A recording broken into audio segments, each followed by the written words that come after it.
Hello everyone and welcome back to the show for me and Mr. TB the Bear. TB the Bear. We're having a few technical difficulties right now.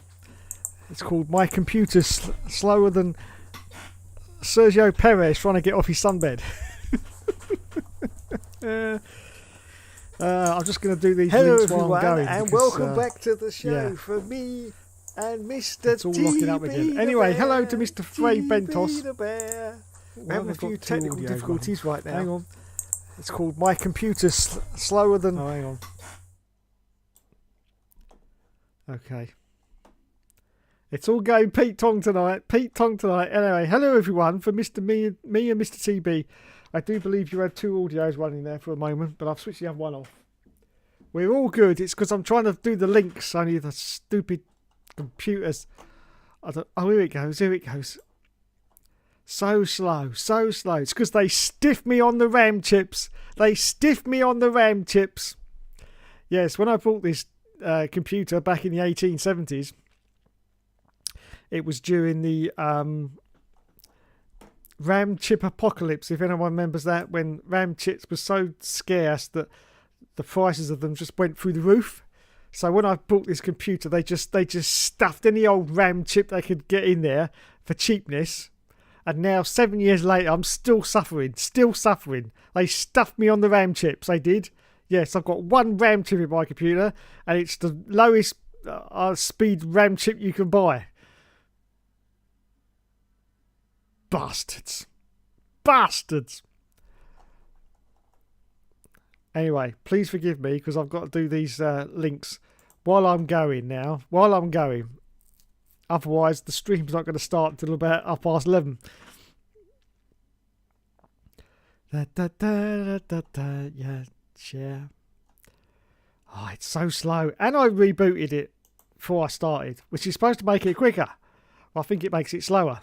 I shouldn't have just not rebooted it. I should have just done the stream.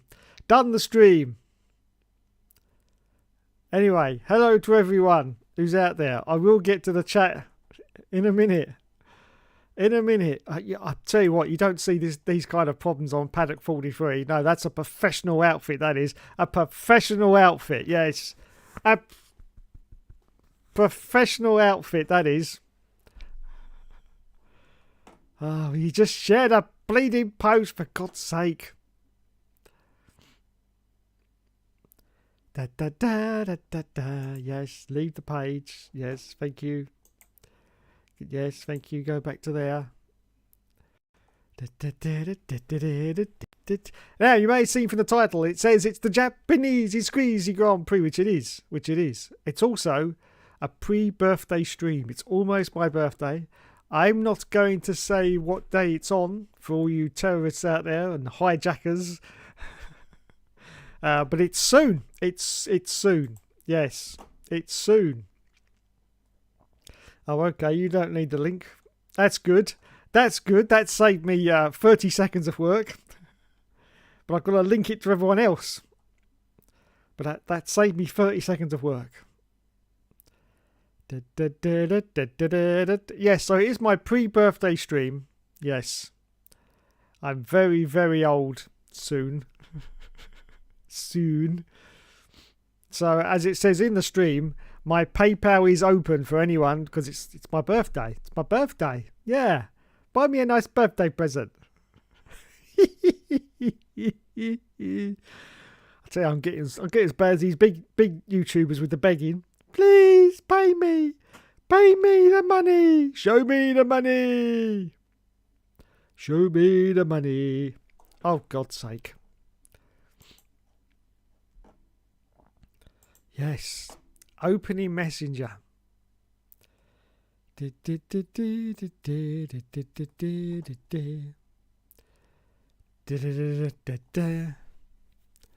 Oh dear. Bear with me, everyone. Bear with me. I'm getting there. Oh,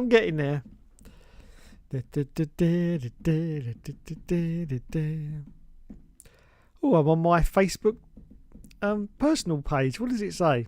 Intro. Dave Hook. That's me. YouTube entertainer. That's me. Funny. That's definitely me. Sarcastic? Surely not.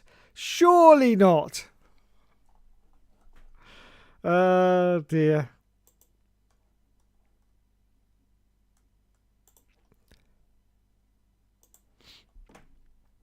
There's just nothing working tonight. There's just nothing working tonight. I'll tell you.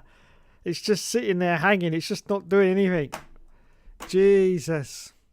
Jesus, Begala. Begala, Begala, Begala. Anyway, if there's anyone out there, hello. Hello. I just sit here with TB. Just sit here with TB.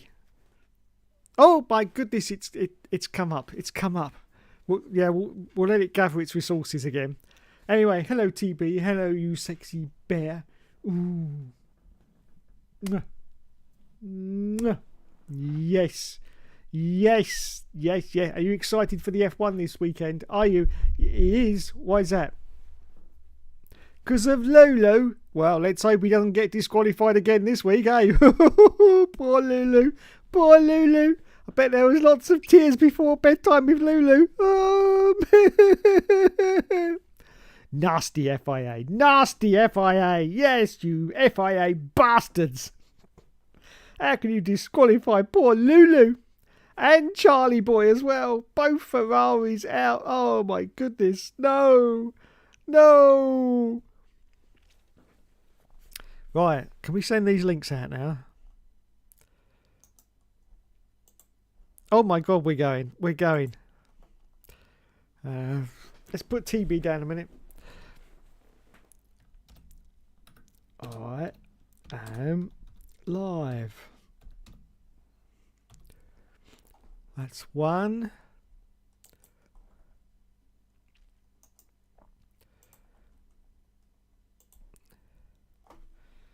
I am live. Two.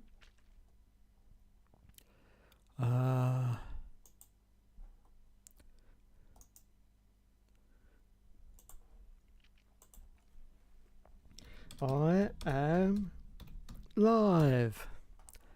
3. Okay, we're done. We're done. Oh my goodness.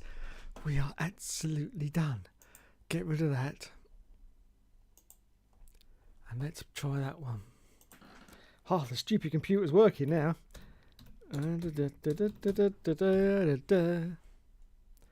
no, it's frozen again.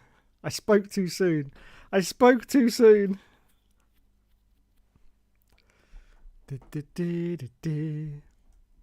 Oh no, there it goes. Right, okay. Where's the chat? Where's the chat?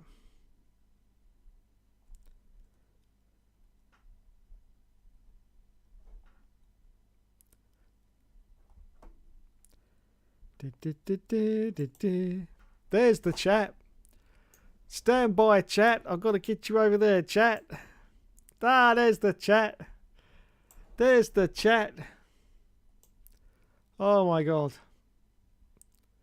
Right, where are we? Put that up there in the corner. Make that a bit bigger. And make myself a bit bigger. That's what she said. Get rid of that a minute in the background. Right, here we go. Here we go. Oh, my goodness. We finally made it. I started to start streaming at 9 o'clock on the dot. 9 o'clock on the dot. It's now 21:34. 34 minutes it's taken me to finally get going. Now that's the story of my life. Anyway. Oh, now the chat won't go up. Now the chat won't go up. What the hell? What the hell is going on? Now my camera's frozen. Oh my God.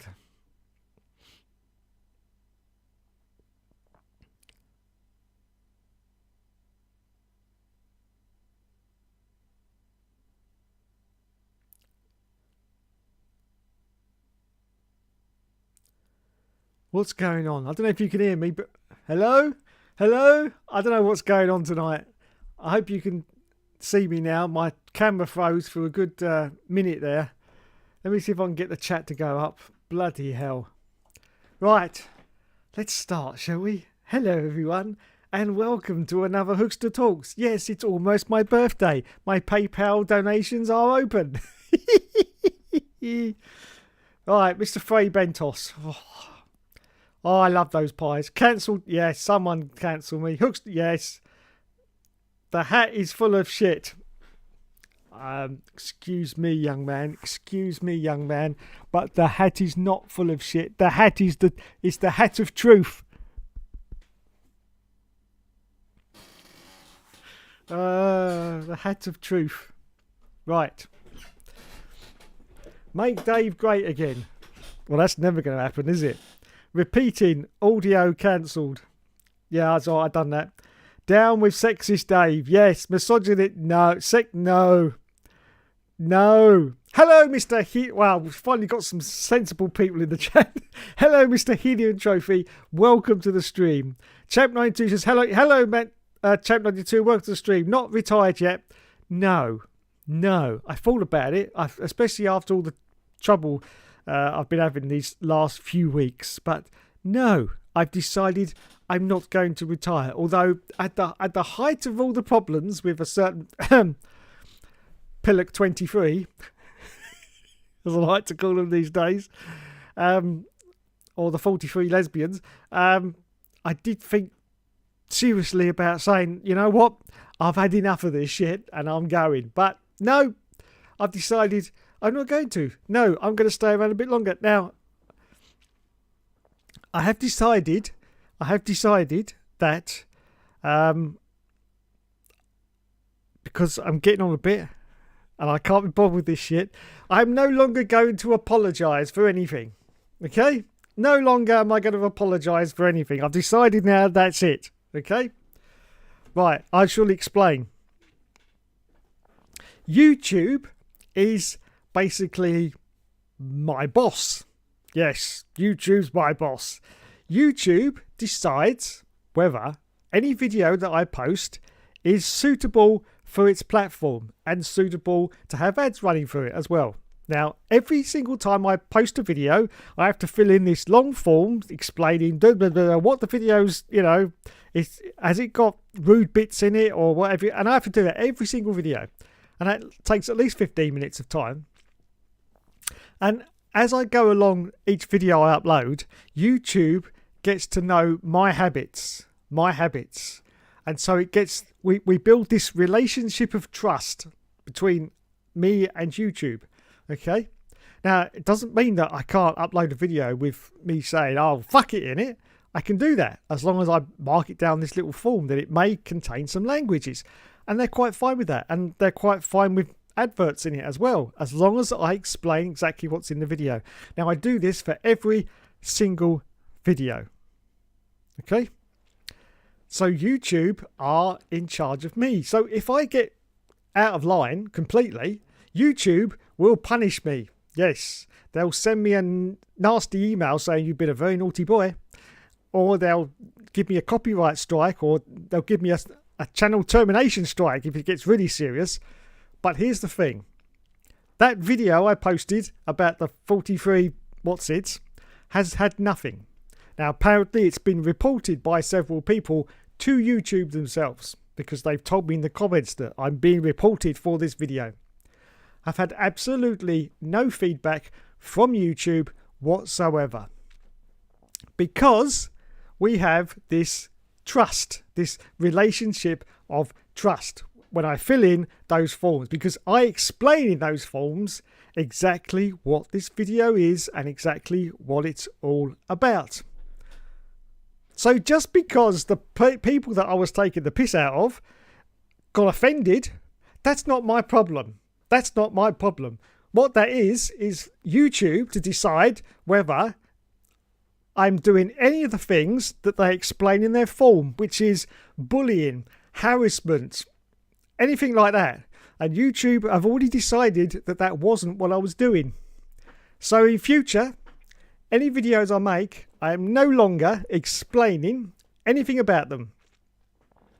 And that's it. And I'm not apologising to anyone. I did apologise to those girls a couple of weeks ago on Instagram, but I'm not doing any more of that whatsoever. Now, you may ask, will I do one of those videos again? Yes, I bloody well will.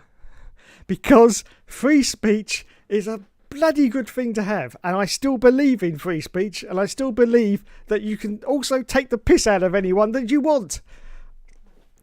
They're absolutely free to take the piss out of me. But in fact, I'd love them to take the piss out of me. I take the piss out of me myself constantly. And that's always the thing about comedy. You should never take the piss out of others if you can't be prepared to take the piss out of yourself. And I do that all the time. I always take the piss out of myself. You know, you're looking at this face right now. I mean, it's the face for radio. It is, basically. So, yeah, in the future, I'm not going to apologise for anything. No, I'm done. I'm at such an age now where I don't give a shit. So, there you go. Anyway, let's get back to the comments. You had birthday's not yet. It'll be soon. I'm not going to say when because obviously, don't want to give your birthday details out, do you? But it'll be soon. Frey Bedell says he'll be dead before he retires. That's true. That's true. Imagine if I died on YouTube. Imagine if I was halfway through the All Seasons. Imagine if I went, it's time for the All Seasons. What a video that would be. The only trouble is, how would I upload it if I was dead? Yeah, that's a little bit of a dilemma. Maybe TB could do it for me. TB, if I die, can you upload my last video? What do you mean, no? He says he wants to take over the channel. What? What? What? That's outrageous. We can't have a bear in charge of F1 Games PlayStation. It's about time we had some new blood. Get down there. Get down there, you naughty bear. I'll sort you out later. Hello, Mr. DJM99. Hey all, hope everyone is doing well. Damn. Your birthday will last longer than Yuki's Red Bull career. Whoa, whoa, whoa, whoa, whoa, whoa.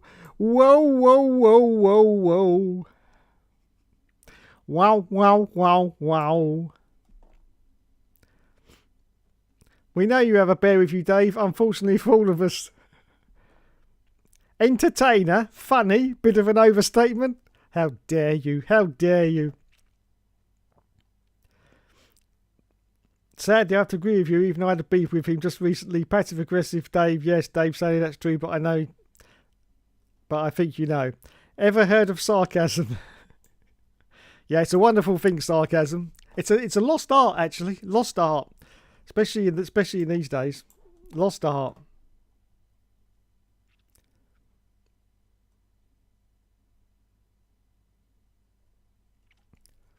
It was a misunderstanding. According to him, he only made jokes when he... Yeah, let me explain this bit to anyone who's new to the channel, or what have you.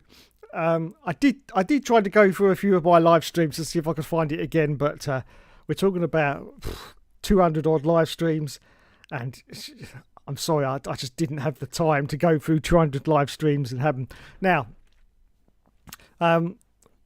whether Champ 92 has never seen this bit, he probably hasn't, because you have to stick around to basically the last 30 seconds, and as soon as I say goodbye, most people click off, and that's it, isn't it? But I have done this, not every single time, because obviously that would get boring, but occasionally through my streams, and I think anybody who knows, who have been an OG of the channel for a long time, will probably know I haven't. Can probably confirm it in the chat if they want to, if they've seen me do this before. Where at the end of the stream I say, "Oh, thank you everyone, I love you all," and then I start going, "Oh, I don't love you all really. I hate all of you," and and then I do the joke of, "Oh my God, the camera's still on."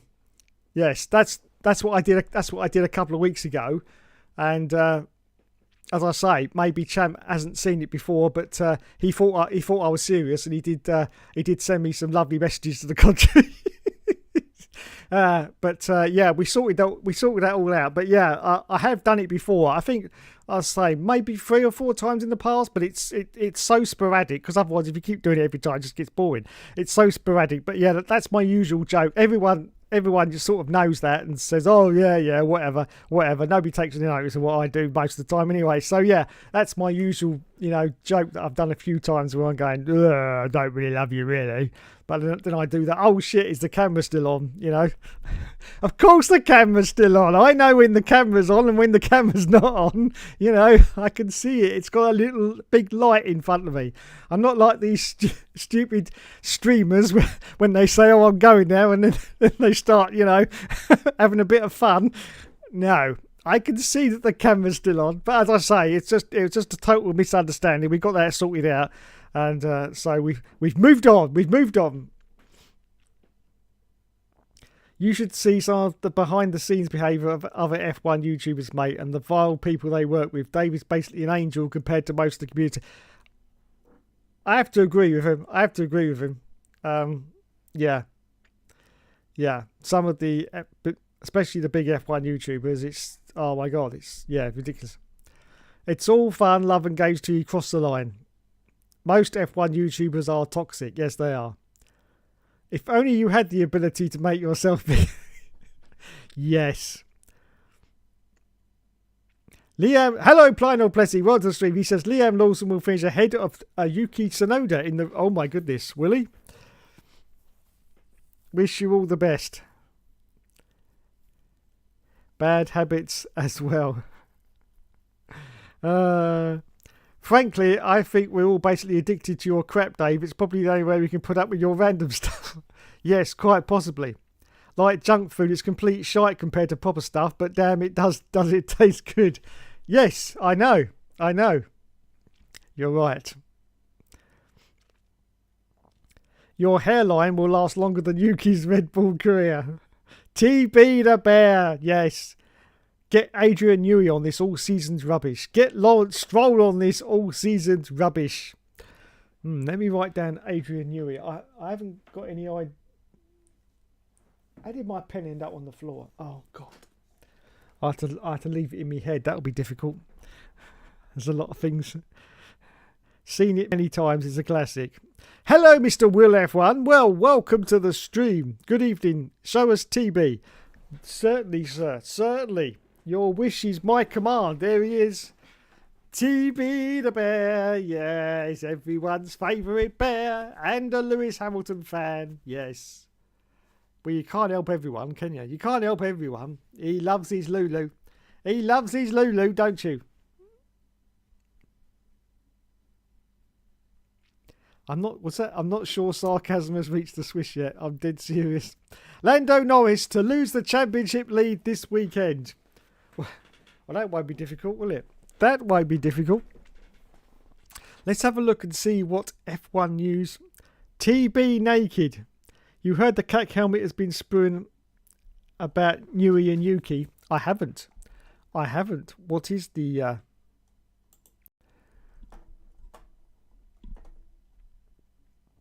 Oh, funny you say that. There's something here from Sky Sports. Let's have a look and see what it is. Make myself smaller.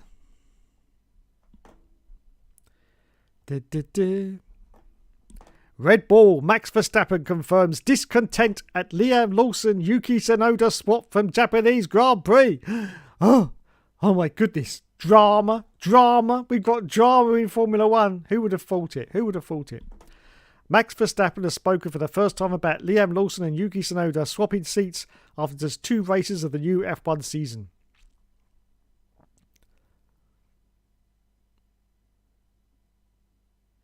Max Verstappen has confirmed his decision to like a social media post that criticised Red Bull's decision to swap Liam Lawson and Yuki Tsunoda was not a mistake.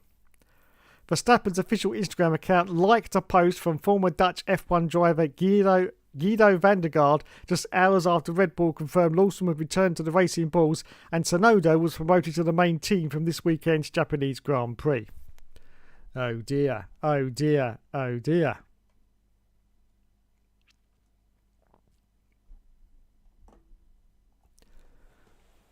What did Van der Garde say? He says, I'm getting a bit tired of all the comments that F1 is the toughest sport in terms of performances, and when you underdeliver, you've got to face the consequences. Van der Gaard. Now, what did he do in Formula One? Let me just check that before he throws this Guido. I can't spell. That'll do. Guido van der Gaard. What did he do in Formula One? Let's have a look. That's him. Let's ask Wiki. Well, he's a former racing driver. Wasn't he in the Caterham? Was it the Caterham? I do believe it was the Caterham. Sure, it was the Caterham. Give me half an hour and my computer might actually catch up and tell me. Oh, we're having some problems tonight.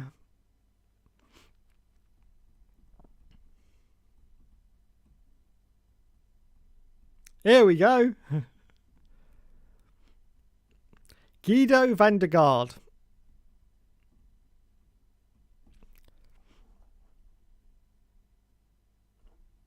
Da, da, da, da.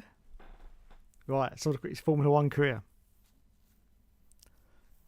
Here we go. Van der Gaard signed for Caterham in 2013, having previously tested for Super Aguri and Spiker, as well as being a member of the McLaren Young Driver Programme in 2006. Van der Gaard made his Formula One debut at the Australian Grand Prix, but Caterham failed to score points all season with the CT03, with Van der Gaard finishing a career best 14th in Hungary. Failing to retain his seat for 2014, Van der Gaard signed for Sauber as a reserve driver. Despite being contracted as a full-time driver for 2015, Sauber signed Felipe Nasr, resulting in a multi-million-pound settlement after Van der Gaard sought international arbitration. So he's one of those. He's one of those. Yes. Okie dokie then. Yes. Just like the film said, which one was it? Jerry Maguire, show me the money, show me the money. And that's what he, okay, so now we've got Guido van der Gaard's credentials. Let's go back to his statement. Yes, you've got to perform. Yes, the pressure is insane. But in my opinion, this comes closer to bullying or a panic move than actual high athlete achievements. They made a decision, fully aware, gave Liam 2 races only to crush his spirit. Don't forget the dedication, hard work and success Liam has put in his career so far to achieve the level where he is now. Yes, he underperformed the first 2 races, but if anyone's aware of that, it's himself. Perhaps he was suggested this himself, but if not, I wish Liam all the strength and courage to get to the grid in Japan. Trust yourself, get your head up, prove them wrong. Liam Lawson. Interesting. That would be great, but unfortunately, Formula One is a very brutal sport, and you have to perform straight away. There is no, just give it a few races and we'll be good enough. Don't forget, he was driving in the, I would say, second best car on the grid. Red Bull, possibly. I mean, it's debatable because we've only done 2 rounds, so it's very difficult to tell performance-wise where that car is because of Max Verstappen, of course. He's wringing the guts out of that car. We're not quite sure actually where its performance level is. It'll be at least another 3 or 4 races before we find out. But, you know, technically he's in the second best car. And so far he's finished 20th and 15th. I mean, it's a tough call. It's a very tough call after just 2 races. But as I say, you know, you've got to be performing from the moment you get in that car. There's only 20 seats available. There is no, let's see how it goes. Back in the old days, you could get away with that because there was far more cars on the grid. I mean, you had like 36 drivers competing in Formula One races at a time. So if you were below performance levels, you could hide hide at the back with everyone else, and you really didn't get noticed as much back in those days because of the fact there were so many drivers on the grid. You could, I mean, let's look at a Ricardo Rosset. You know, he was absolutely dreadful, an absolutely dreadful driver, but he still got into Formula One because he managed to sneak round the back and sort of, lay low and managed to get that chance to get into Formula One. And then when he did get into Formula One, everyone found out very quickly how bad he really was. But because he managed to hide for, a few years before that, he got away with it. But you can't get away with that now because there's only 20 drivers on the grid. You have to perform from day one. There is no hiding amongst the Master Fast cars or what were those yellow ones back in the day? I've forgotten the name of them. You know the ones I mean, the yellow ones. 1995. 40 Fords, that's it. You can't hide in a 40 Ford like you could back in those days and put in a lap time 5 seconds a lap slower than everyone else, and everyone's like, oh, it's all right, we'll let you carry on for the rest of the season. You can't do that these days. The performance levels between the 20 cars on the grid and what you had 20 years ago, it's like night and day. It really is. Cars back then, the slowest cars, were basically 5 to 10 seconds slower per lap than, the top flight cars like the Williams and stuff like that. 5 to 10 seconds slower. That does not happen these days. I mean, obviously, you've got the 107% rule, which is still in force. But none of the cars, even the slowest cars, even those state cars, are 5 to 10 seconds slower.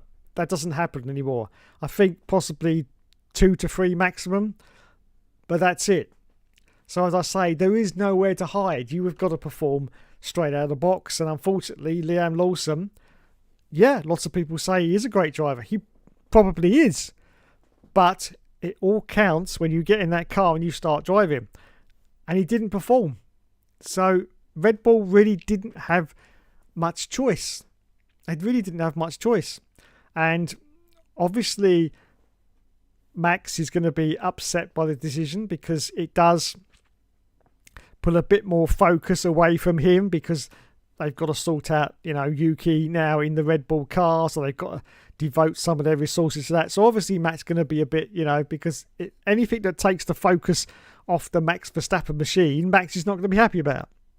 So it's going to be, a little bit of a transition, but the proof will be in the pudding, and we will see what happens to Yuki at Japan. The only trouble is Yuki Tsunoda has got to perform, as I say, straight out of the box at Japan. He has got to... I mean, basically, if he finishes higher than 15th, which is the highest Liam Lawson has finished, he's definitely proved that he was the better choice. Doesn't matter about how it happens, whether there's crashes in the race or whatever. As long as he finishes above 15th, then he's already proved that, he was the better choice. But Formula One these days is just, it's brutal. And you, as I say, you just can't get away with what you used to be able to get away with 20 years ago. You've got to be performing from day one. Liam Lawson didn't. I don't care if he's a future potential Michael Schumacher. He may be a potential... Ayrton Senna. He could well be, because we haven't seen his form, so we don't know. But 2 races into a Red Bull, which allegedly is the second best car on the grid, he didn't perform. So they had to make a choice, and they did make a choice. They've swapped him. I mean, they could have got rid of him completely and said, nope, you're out of here, and try to get someone else in. That would have caused a lot more upset, of course, because trying to get another new driver in would have been a lot of hassle. But they could have done that, but they haven't done that. They've just done a Daniel Kvyat, and they've demoted him into the Racing Bull seat. There's always a chance in the future that he could come back into that main seat. Always a chance. That's exactly what I did with Daniel Kvyat. He played musical chairs with his seat. I mean, he was in the Toro Rosso, and he went to Red Bull, and he went back to Toro Rosso, and I'm sure he went back into Red Bull again. And then he might have gone back to Toro Rosso again. But he was playing musical chairs with that seat, and that's what they did with him because unfortunately Kvyat had a very uneven performance level. Sometimes he was on fire, other times he was basically below average, so they had to keep shuffling him around to put him in the best car at the best time, and that's exactly what they've done with Tsunoda. But as I say, I do like Yuki Tsunoda, but he again has got to perform straight out of the box, otherwise he's going to end up just like Liam Lawson. And unfortunately now Liam Lawson's got Yuki's seat, there's nowhere for Yuki to go if he doesn't perform. They can't swap back with... Now, also, I've heard from the technical regulations is that they can only do one more swap. Red Bull can only do one more swap. It's in the regulations.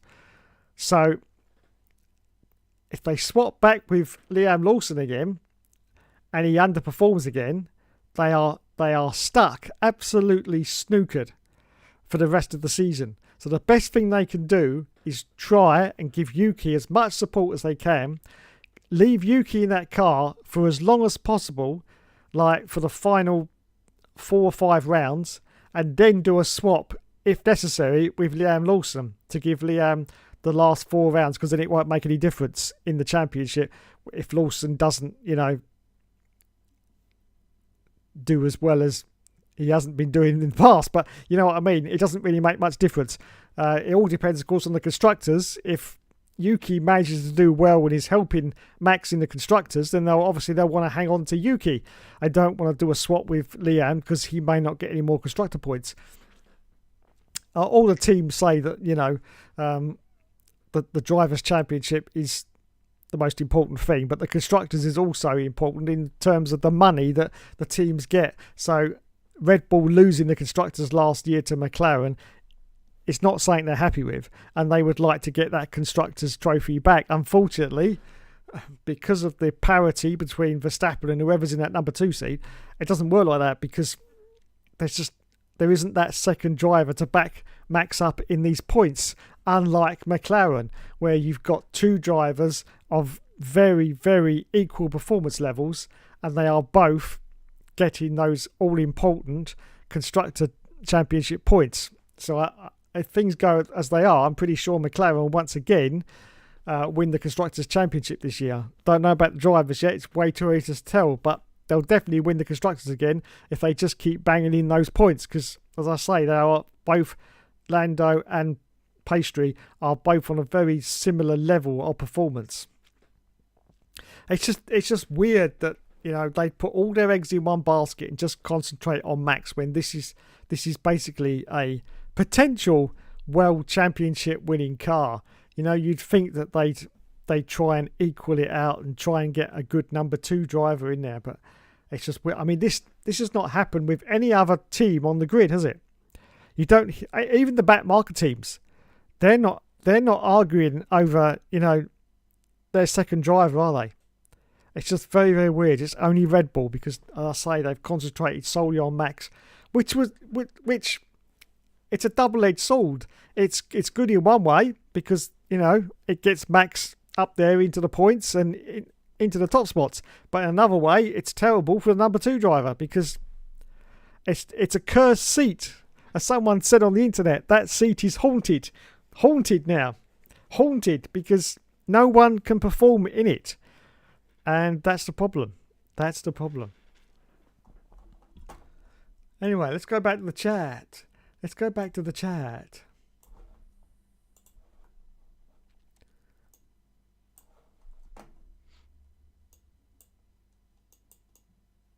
Blimey.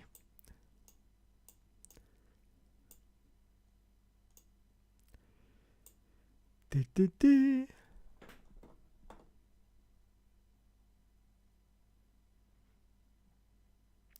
want to keep my eyes, thank you. Hello, Mr. Regal. Welcome to the street. Look at the stars. Look at how it shined for you and everything you do, and it was all yellow. Make yourself smaller. That's what she said. Yes, indeed. Yes, indeed. Spam Rugara is here, says Will F1. Coldplay yellow. Sperm Rugara. Note to everyone, we are all sperm cells on legs. We are. Words of wisdom. Sqeeeezy is on crack and talks cack. I like that, Mr. Will F1. Sqeeeezy is on crack and talks cack. I like that one. I like that one. Mistake 92. Joking. Guido got sacked by Tony Fernandez. Did he? Caterham 2030. Sacked. Yes. Yes. The emphasis on sacked. Usually when you get sacked, it means you're no good. It means you're no good if you get sacked. Yeah. Yeah. He was supposed to be at Sauber for 2015. They had too many drivers. Yeah, I remember that. 2015. That was the blue Sauber, wasn't it, for 2015? I remember that one. Yeah. Guido got a Caterham into third in Q1 at Spa, and that's about it. He got shafted, to be honest. Get Plynal Plessy on the all. Yes, that is a good idea. There's a good idea. Get Plynal Plessy on the all seasons rubbish. Now that would be a good tribute to all the suggestions he's put in my all seasons. There's only one problem. I've never heard Mr. Plynal Plessy. I don't even know if he's spoken anywhere on the internet. But don't worry, if you have, I will find you. And when I do, I'll do my best Liam Lawson impersonation. So yeah, get Jack Nichols. No, Jack Nichols. Get Will F1 on. Yes, we should get Will F1 on this all seasons rubbish. But once again, I don't think he's ever spoken on the internet. But if you have, Will, I will find you. And when I find you, I will.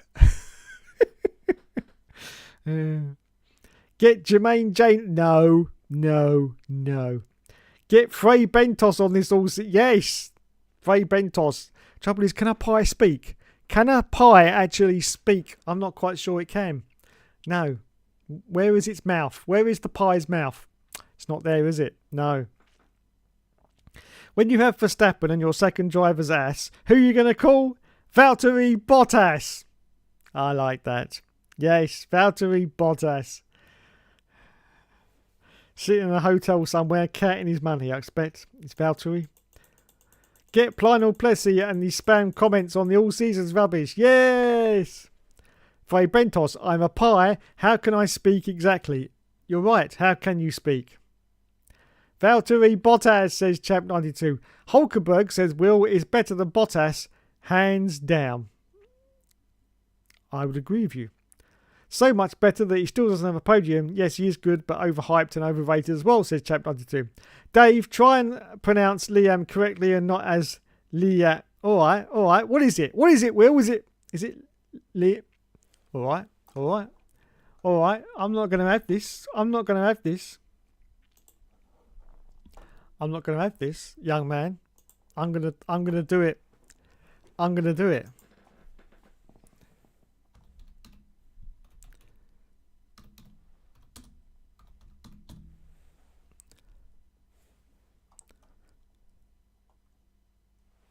I'm going to do it just for you, young man. I don't know. How do you spell it? How do you say it? Not spell it. I know how to spell it. Computer's not working again. The stream's running okay. Oh, here we go. Say Liam.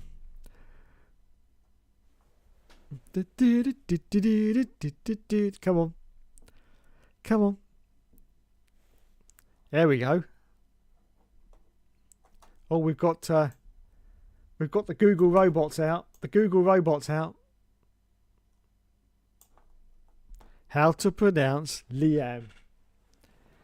Here we go. Give me a minute. I've got to put my headphones on. Oh, and they're all wrapped around me. Microphone. Isn't that typical?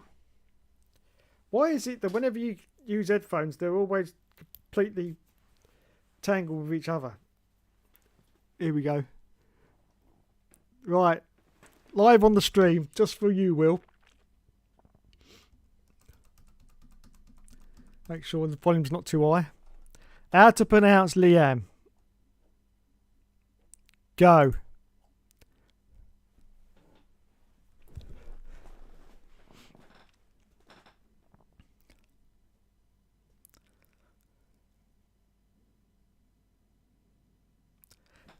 Wait, I've just seen something. I've just seen something up there. I've just seen something up there.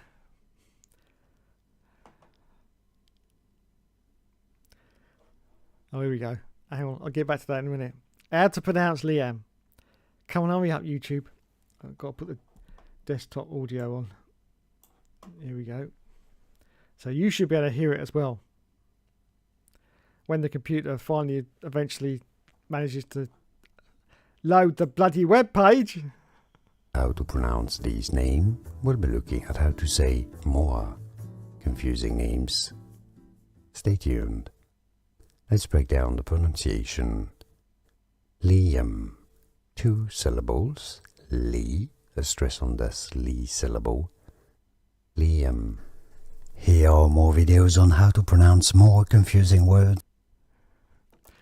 Liam. Liam. I got it now. Is that better? Liam. Liam Lawson. There you go. But what I wanted to is do the Google. Look at this, Mr. Will F1. Liam is a shortened version of the Irish name Uliam, meaning helmet of Will. There you go. That's just for you, Will F1. Helmet of Will is the shortened name for Liam. There you go. There you go. He should be your favourite driver now. Because his name means helmet of Will. Will's helmet. Oh my God. Right. It's Liam. Liam. Liam. Is that right, Mr. Will? Liam Lawson. Right. We got it. We've got it. We put myself back up there.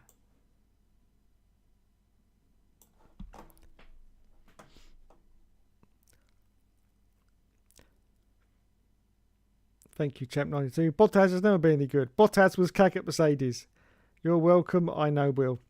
McLaren's golden shower. Lando Norris the bottle of everything this season.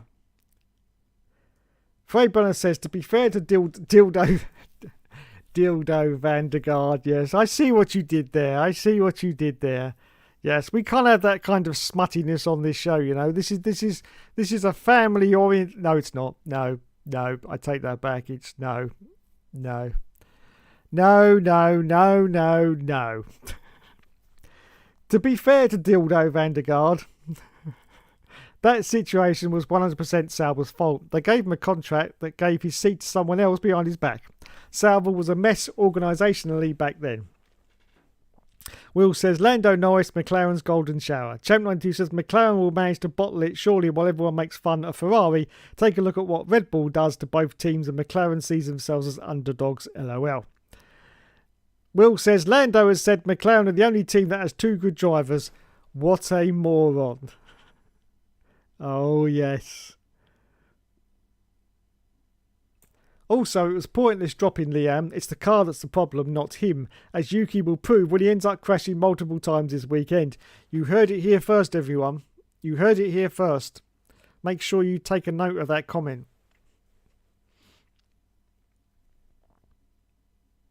Rossett had money, that's how he got in, not really laying low as such. True. Faulty Ford, yeah, that's the one. Lando's absolutely right. The best F1 car ever made. Norris was cack in 2024. I agree with you. Blando Norris, says Champ92. Norris is a melt. Yes, they should have put the Lola in F1 97 as a cheat code. They should have done. I'd have loved to have seen that Lola in F1 97. Norris is a child. B for Bellend. McLaren's golden shower. Blando Norris.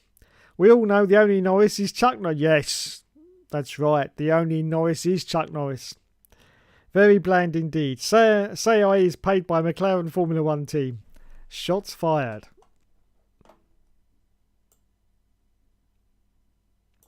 Lando Norris do what Arsenal could not for 3 years. So they stopped spamming about your love and affection for McLaren's golden shower, Lando Norris. They built the car around Max and they still got it wrong, says Frey Bentos. Nothing in the Arsenal for Arsenal. It's fine, I know this guy has Ricardo, Bottas and Norris wanted posters in his house. I see the chat's getting nice and spicy again. Frey Bentos, Yuki won't get past the first lap on Sunday. Well, there you go. You heard that here first as well. First lap and Yuki won't get past it. Will says, no, say, we talk sense unlike you. Maybe jizz all over him too. Bloody hell. Lando won't make Q2 on Saturday, says Will F1. Well, Will, this would be it. Would be exciting. Sonoda to qualify last, says Mr. Ragara. Yuki is cooked, says Champ92. Feel sorry for the guy, I really do. Lando won't make turn 1 on Sunday, says Will F1. Wowzers. Wowzers. Will F1 Gaming and the Moaning Yorkshireman, Ragara 360 and Crystal Racing, Bonnie and Clyde. Okay. I have no idea what that meant, but we will run with it. We will run with it. I've gone too far up the stream. Oh my god, way too far up the stream. There we go. Planet Place says, how many seconds was that Lola off the pole time? That's a good question. And you know what? Good questions deserve answers.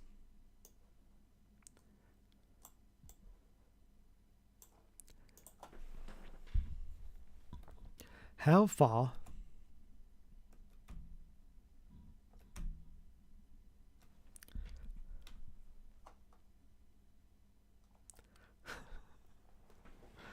Oh, I don't know what's going on with this computer tonight. Oh, here we go.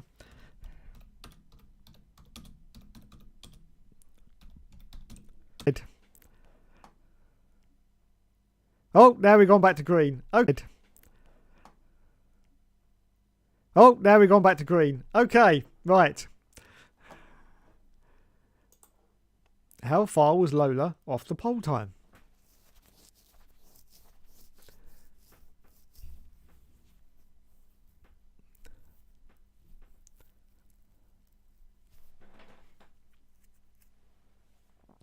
Oh, for cock's sake. I might as well just do it on my tablet. Hang on.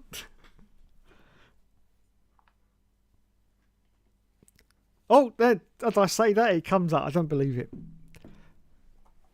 Right, here's your answer. In the 1997 Australian Grand Prix, the MasterCard Lola cars were more than 11 seconds off the pace of pole sitter Jacques Villeneuve in qualifying, failing to qualify for the race. Here's a more detailed breakdown. Disastrous debut. The MasterCard Lola team, a British Formula One team, had a disastrous debut at the 1997 Australian Grand Prix. Underprepared car. Here come the excuses. The team was underprepared and the car was seriously lacking. Failed to qualify. Both drivers, Vincenzo Sospirio and Riccardo Rosset, failed to qualify for the race. And the only reason I knew that that was Suspirio is because Murray Walker says it in one of the F1 games. I can't remember which. It must be the original. Was it? No, it's 97. Must have been in F1 97. Yeah, he actually says his name. But you have to be actually racing the car. And after, you know, when Murray does the like the team overview while you're driving along, he actually mentions Vincenzo Sospirio. Yes. Off the pace, Sospirio's time was 1:40.972, while Rossett's was 1:42.086. Oh dear. Oh dear. Pole time, Jacques Villeneuve in his Williams Renault posted a pole time of 1:29.369. Jesus Christ. Jesus. You see, this is exactly what I was referring to earlier on in the show when I said that back then you could get away with it. You could sit there at the back and be, well, not in that case because MasterCard never even made it, but you could, sit there and be 7 or 8 seconds off the pace and you really weren't noticed that much. The 107% time was 1:35, so they were way off that. Way off that. Suspirio's was 11 seconds off pole and 5 seconds off the 107% time. Riccardo Rosset was a further 2 seconds behind Suspirio. The team quickly withdrew from the sport after the disastrous debut. Yes. And just for anyone who doesn't remember,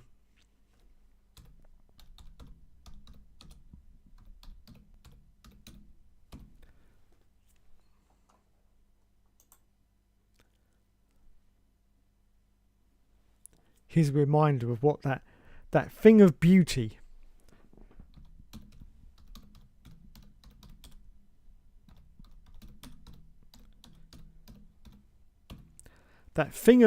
looked like. Here's just a reminder for you, because it's glorious. It's quite possibly the finest F1 livery ever designed by man. It is, honestly, it's breathtaking. The best livery I think that's ever been produced.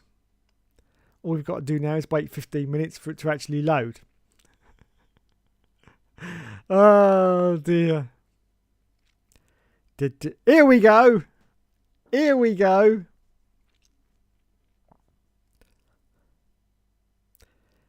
No, here we don't go. La la la la la la la. It's not usually this slow. There it is. What a thing of beauty. That, I think you'll agree, ladies and gentlemen, is pure sex on legs. Just look at that livery.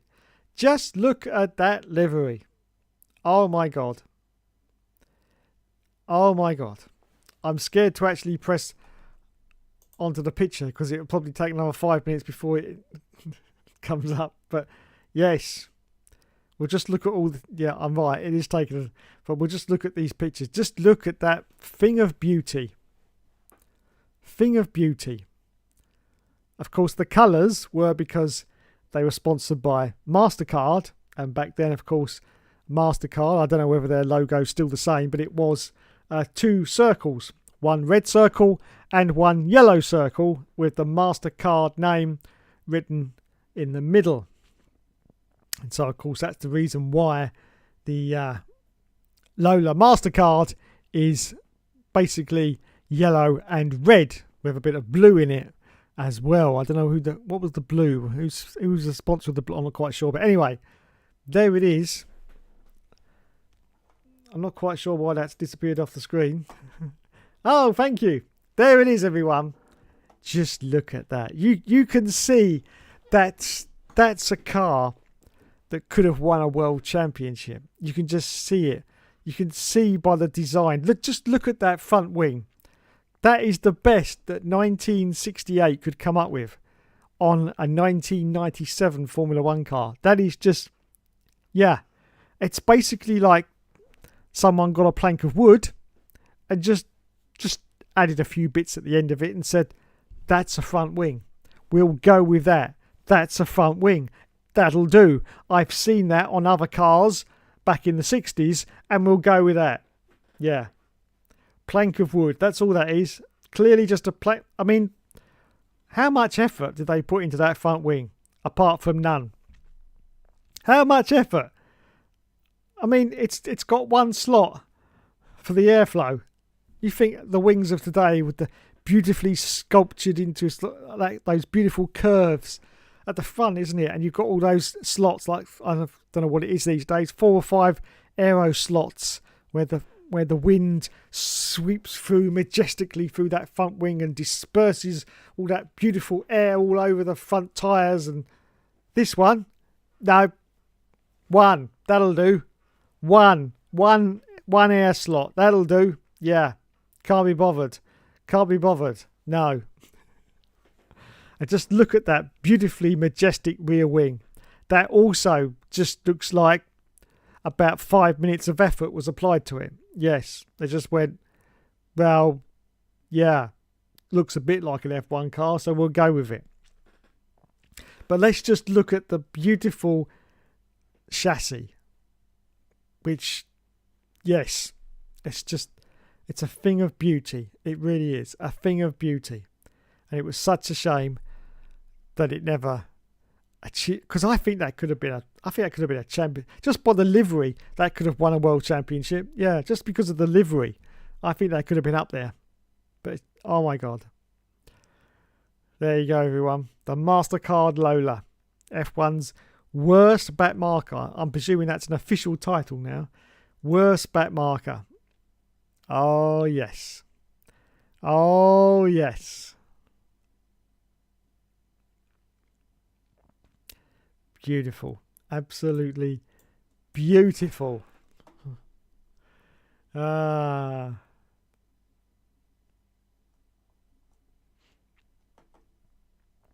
Right, let's go back to the chat.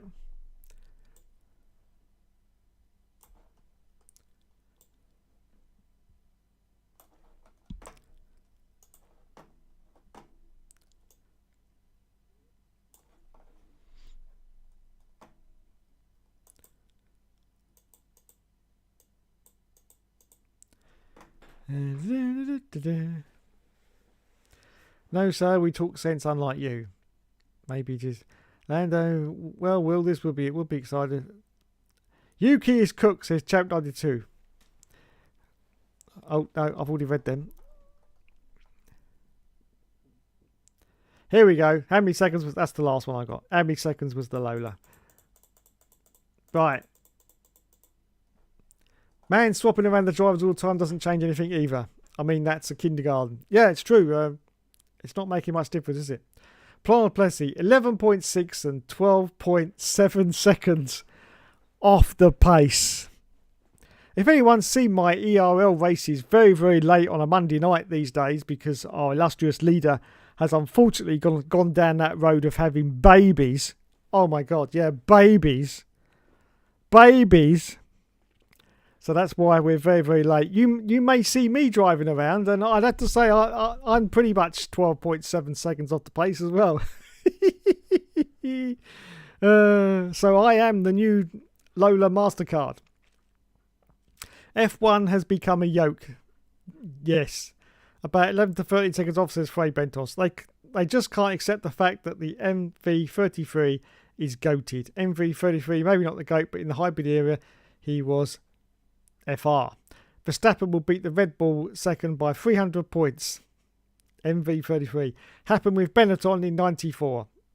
That's true. Yes, Benetton in 94. They had huge problems also of getting a second driver in that car. And they went through quite a few.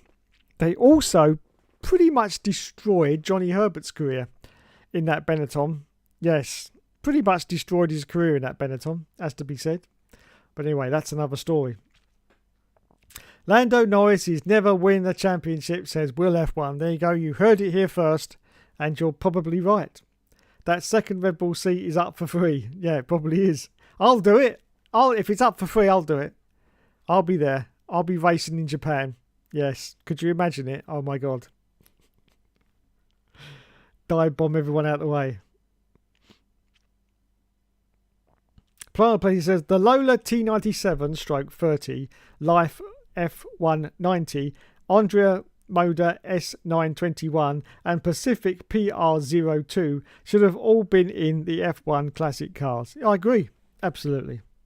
Norris has a weak mentality, says Will. Lando Norris, McLaren champion 2025. There you go. You heard it here first. No, says Will. So he's paid by McLaren Formula 1 team.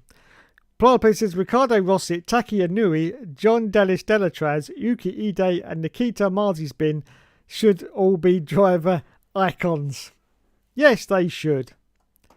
Norris is cack, says Will F1. So is cack. Want to know the difference between Las Vegas and Wuhan? Whatever happens in Vegas stays in Vegas. I'll give you that one. I'll give you that one. Yes. Helmet basically said that Newey blocked Yuki's initial promotion to Red Bull because of him causing damage to Max's car via some debris a while ago. It's a complete load of cack. Oh, I didn't know that. Well, Newey's not there anymore, so he's off to Aston Martin to try and build that team into something special. At the moment, performances haven't really given us anything special, have they? But it's very early in the season, but I don't see very many great things for Aston Martin, unfortunately. They might get a bit further up the grid, but let's face it, Adrian Newey, he's an old man. He's an old man. He was great in his day, but I'm pretty sure he's left Red Bull so he can go and design a few Aston Martins for the next 3 years. And then I think he's finally going to retire. He's already at retirement age. He's 65 years old. He's already there. So he's going to go off and design a few Aston Martins for a few years to see out his career. Very much reminiscent of like the good F1 drivers in their day. When they started to reach the end of the career, they started to go off and drift into middle order teams. Like you had a lot of them going to Jordans and sort of Saubers and stuff like that once they were reaching the end of their career. Bit of a similarity between that and Adrian Newey, where he's now sort of disappeared from the main team and he's gone to Aston Martin. And as I say, he's going to sit there and design a car for the next 3 years. There will be pressure from Lawrence Stroll, but I don't think it'll be as much pressure that he's had for quite a few years at Red Bull, because obviously being a top team, there's always that, strive to get better every single year and to maintain that consistency.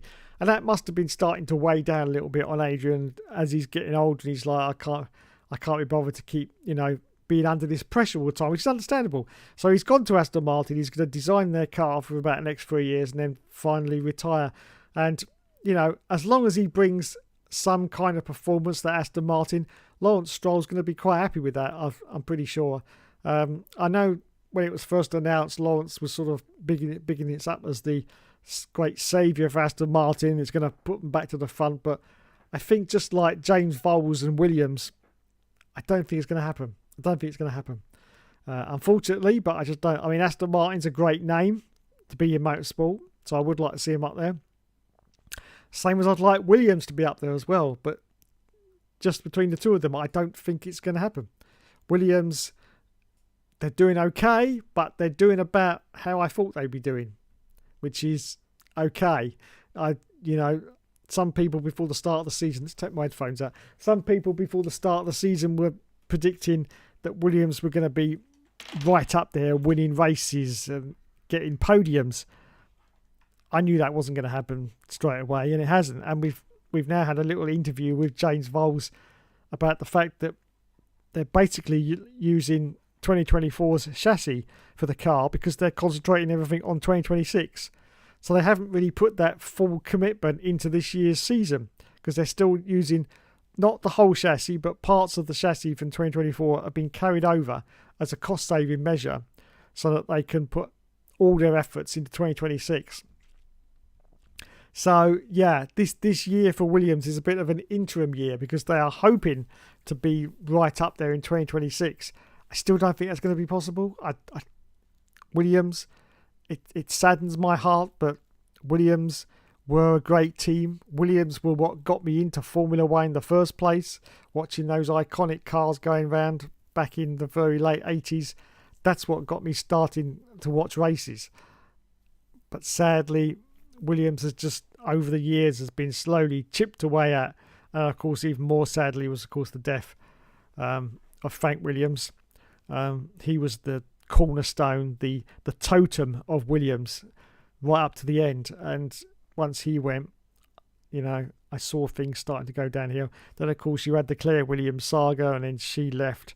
And then they sold the team to a private consortium, which basically didn't do anything with that team for, 3 or 4 years. They just, and now finally James Vowles has come in and said he's going to do all this. But I think the glory days of Williams are long behind it, and I can't see them getting back to those days. I can see them being okay. Being middle order, maybe just a little bit higher than middle order. I can see that happening. But to be at the front, winning races, I don't think that's going to happen again. Unfortunately, I'm very sad that's not going to happen again, but I just can't see it.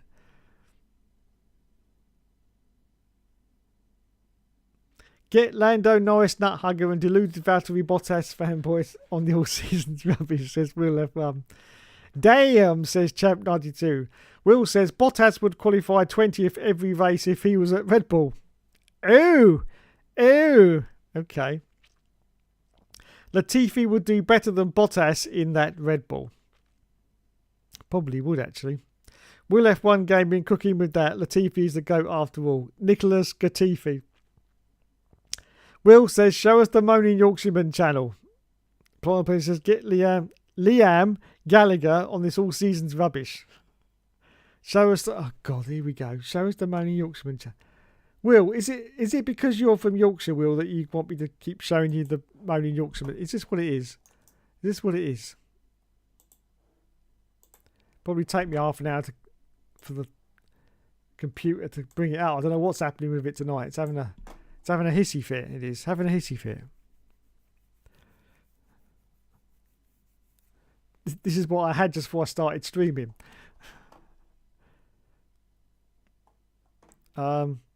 Yeah, is that the one you want? Is that the one you want, Will? That's the one, isn't it? Yeah, the Moaning Yorkshireman. Look, that's the one. That's the one. Yeah.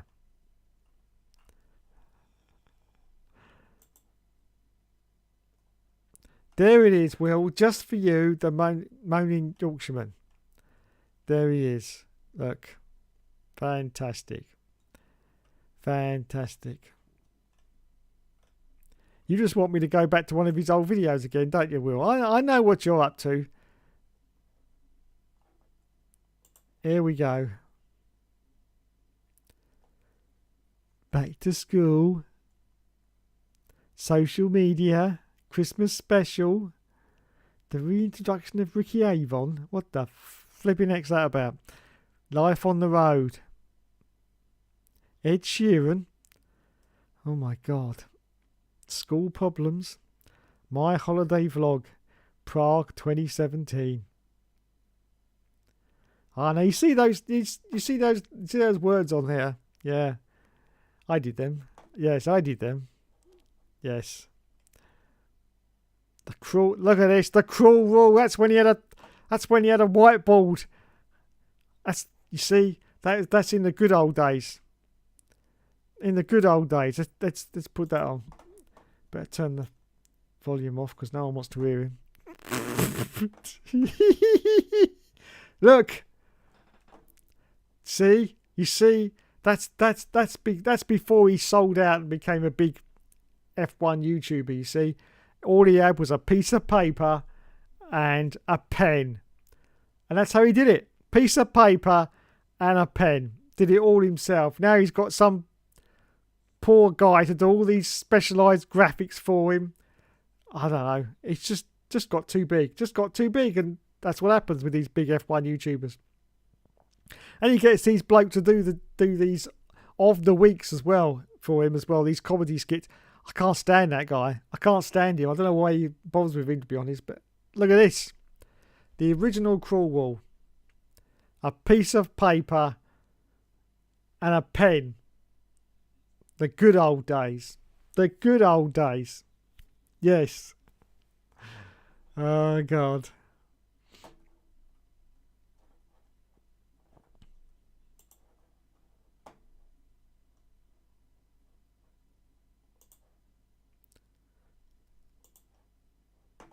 Now, as it is Japan this weekend,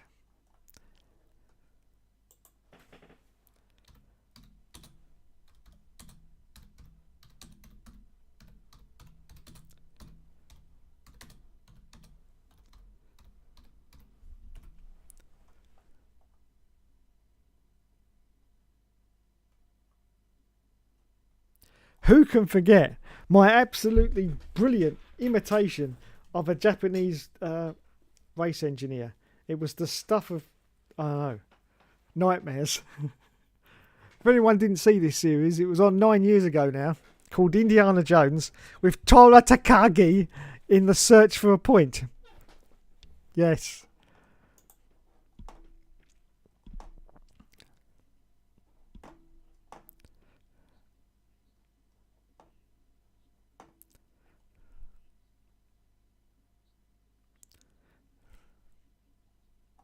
And it's frozen.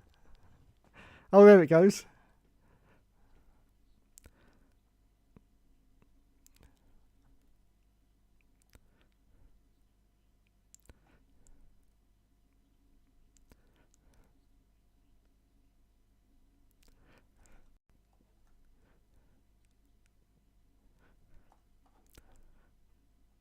Where's the bit when Tora Takagi speaks? I haven't got the volume on, don't worry, because I'm...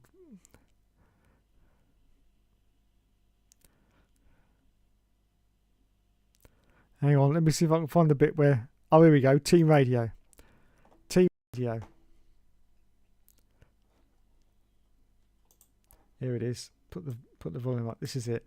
This is the stuff of legend. This is... Here we go. You ready for this? This was 9 years ago, don't forget. 9 years ago I made this. Mr. Takagi, we are still waiting for points in this championship. Remember, those who are late to act, arrive or get up, tend to miss opportunities already seized by those who came earlier. 4 lights out, 5 lights out, and it's off we go. Oh, Mr. Takagi gets off to a fantastic start there. He gets past the Prost as he comes down now to the first corner of the race. And he's been overtaken by the Prost. Oh, Mr. Takagi. And he's... There you go. Tora Takagi. The search for a point on F199. Bloody hell, that was a long time ago. That was a long time ago. I don't even remember doing those. The drugs were better back then. Right, where do we get to? Frey Bentos said my phone bloody died. A bit like this stream. Ocon was better than Alonso when they were teammates as well. The championship proves this. Drops the mic. Will's helmet is tiny, says Frey Bentos. Bloody hell.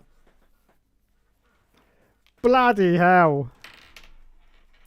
Bloody bleeding hell.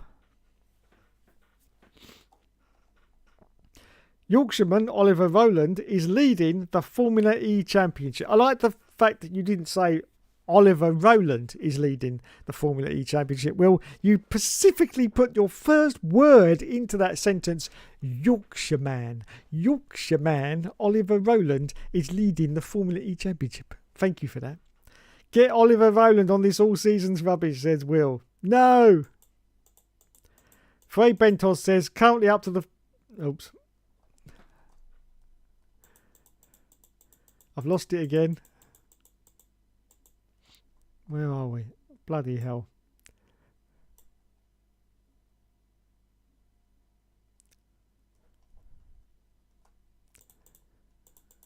I've lost the chat again. It's all going Pete Tong tonight. I don't know what the hell's going on.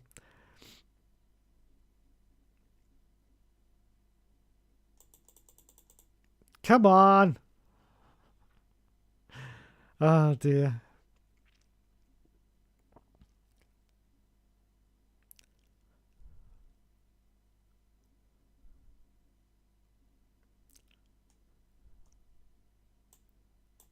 Here we go.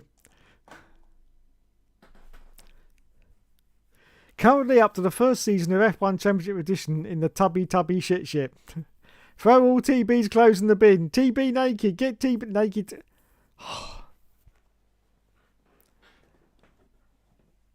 I don't know, Will. I don't know what your obsession is with getting TB naked. I really don't. Yes. Seems to be every week now, doesn't it, TB? Yes. Yeah, I'll tell you what. We keep taking your shirt off. Let's take your trousers off this time. Yes, let's take your trousers off. Da, da, da, da.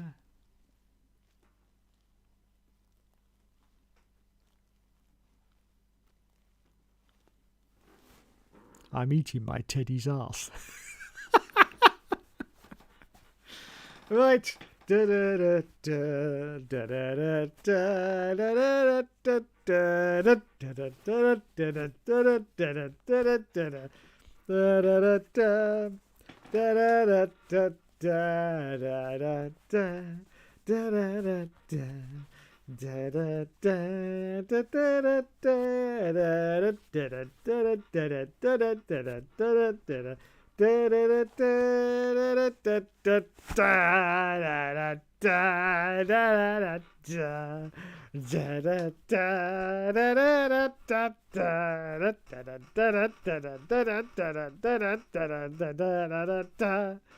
Oh, I'm knackered now. There you go, Will. TB naked. Well, bottom naked anyway. There's enough white stuff on TB as it.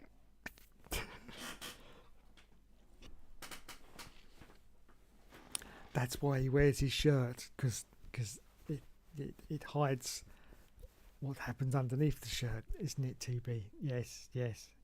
What's that? He says, help me, everyone in the chat. I don't know what you're talking about, TB. Don't know what you're talking about, mate. Get the moaning Yorkshireman on the all seasons rubbish. I'm sure he's been on there. Questions like how babies are made. Yeah, he has already been on it. I thought he had. You've got Christian Horner on 3 times. I have, because he deserves to be on 3 times. He does. Oh, stream is down for me, says Frey Bentos. Let's have a look. Stream says it's running. Says it's running at my end. Chelsea. We're back, says, we're back. That's all right then. Meanwhile, Marquez's brother is the MotoGP leader.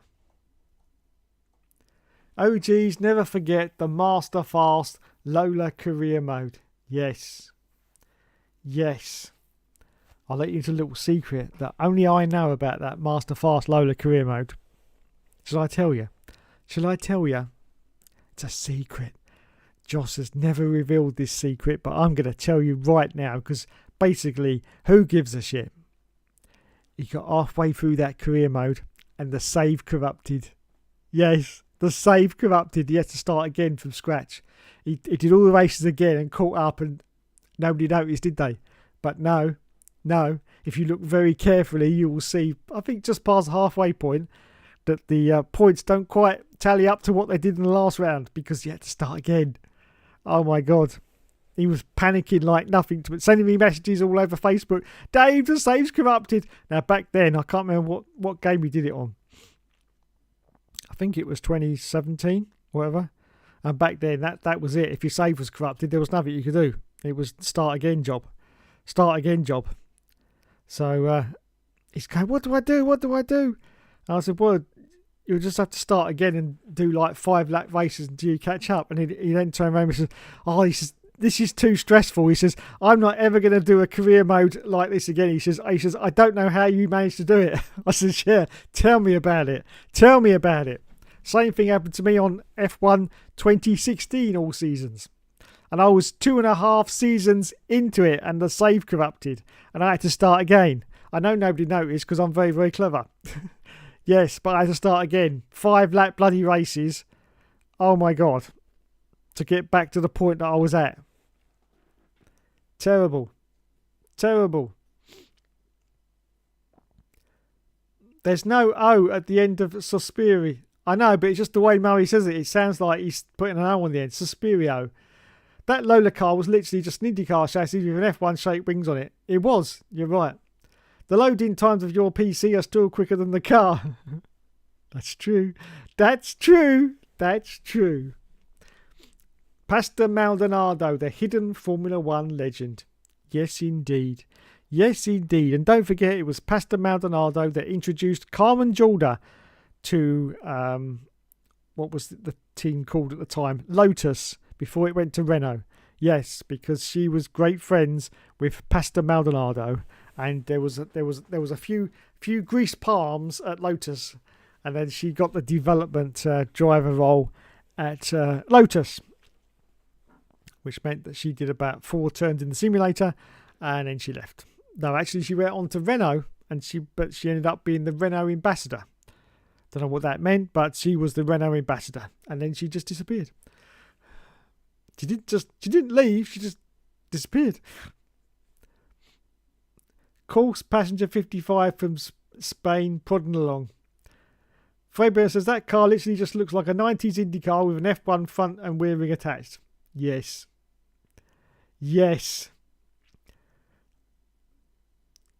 Life were way worse than Lola, to be honest, if you've ever heard of that tale.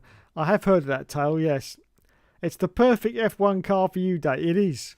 It is. Graham Hill, Michael Schumacher and Lewis Hamilton are the kings of the streets.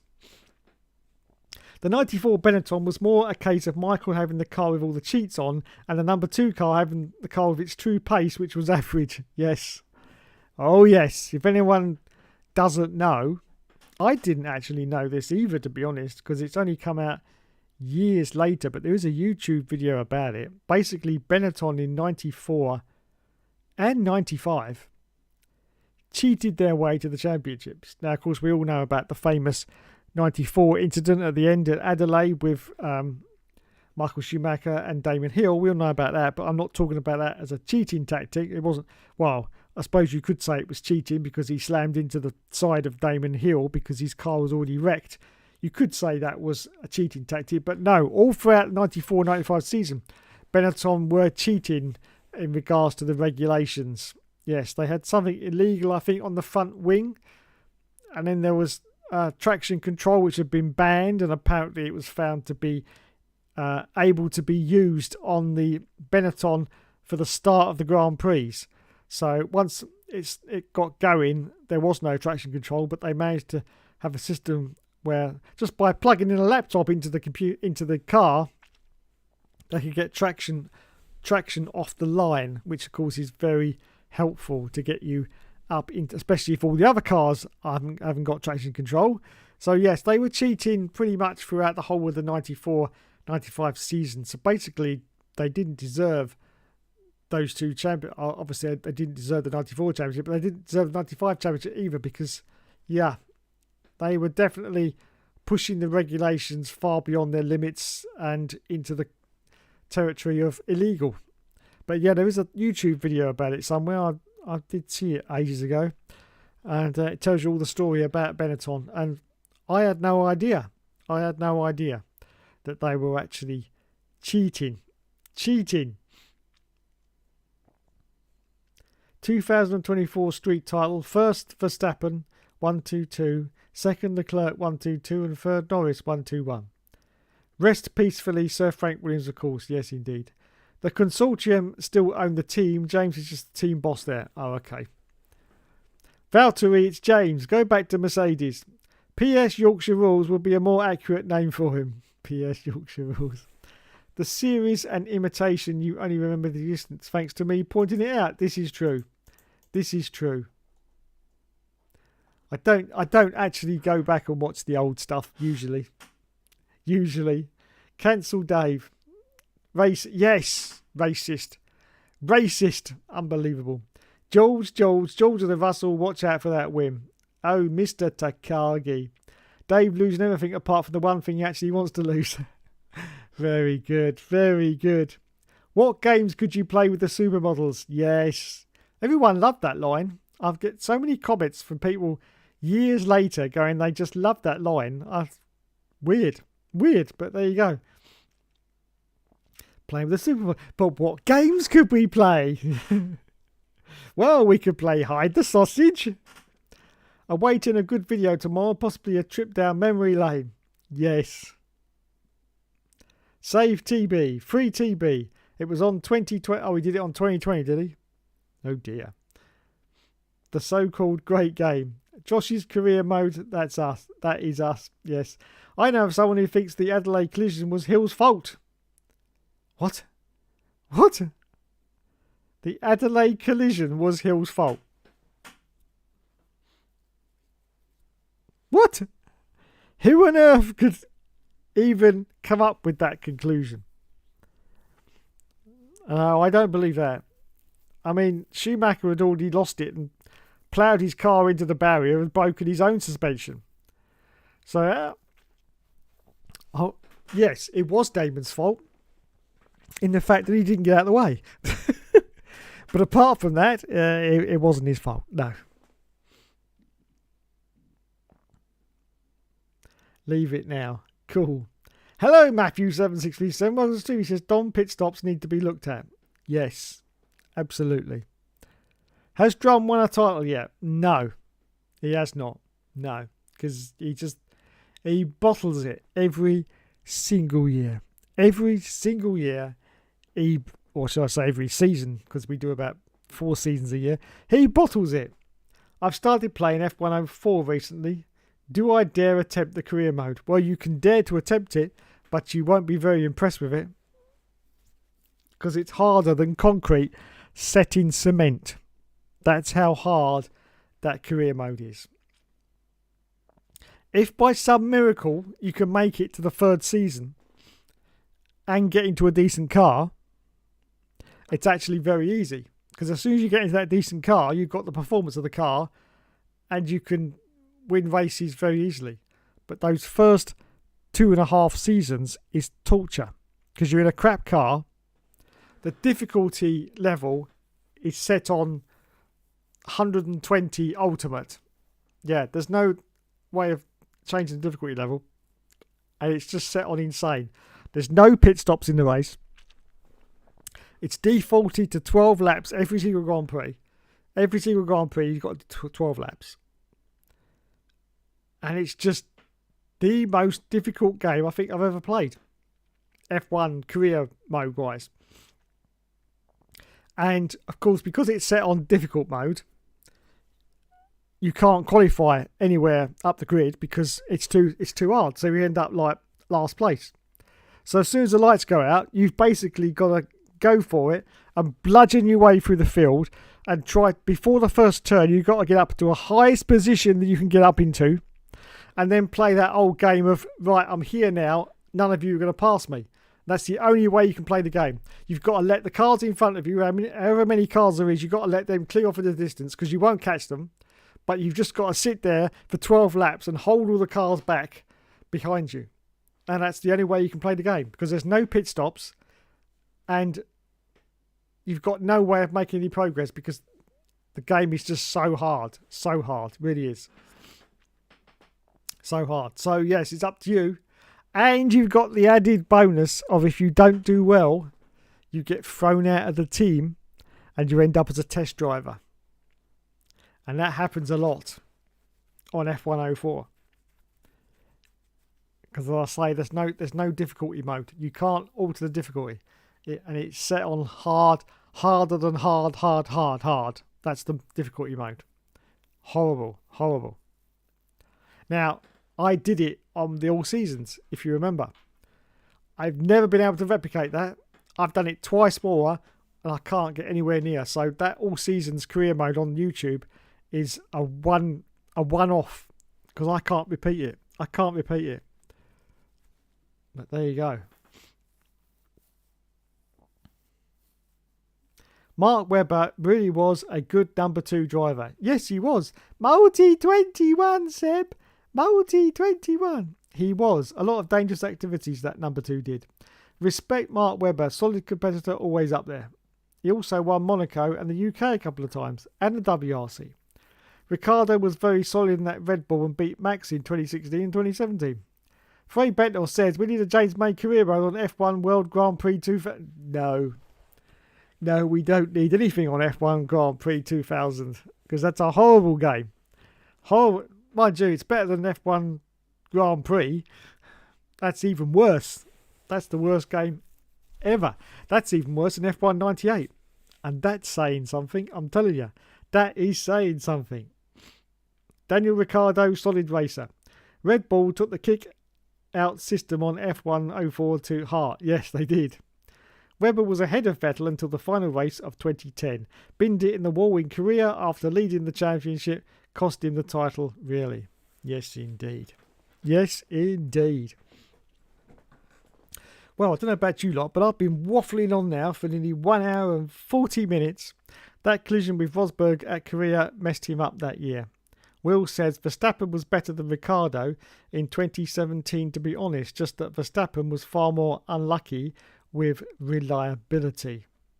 I agree. Good old Korea. I'll tell you what, I missed that circuit. That was on 2010, wasn't it? I loved that circuit. I thought that was brilliant. A lot of people hated it, but I thought it was really good, that Korean circuit. Pretty decent. Frey Bennett says, still baffled why you went to Williams on F105. Well, to quote the great words of Decimus Meridius Maximus, on Gladiator. It comes down to this, Mr. Fray Bentos. I love your pies. And it's, are you entertained? Are you entertained? As I say, the All Seasons is entertainment. Yes, it's entertainment. Don't take it seriously, though. No, it's all entertainment. And I do everything in the All Seasons to make it entertaining for people to watch. I mean, imagine if I did the All Seasons and every single race I won it by 30 seconds. Imagine how boring that would be. Imagine how boring that would be. So yes, it's entertainment. It's like your TV show. It's just entertainment. Don't take it seriously, because it's no. And yes, I do things in the All Seasons to manipulate the events as much as I can, obviously, because I'm playing it on a console and you can't actually mod the game. So technically, whatever you see in the All Seasons, I'm not technically altering anything like the big F1 YouTubers can do, because they have it running on their PC and they can manage to alter the performance of the cars and to get exactly the storyline they want. I can't do that. Because I'm on a console. But what I can do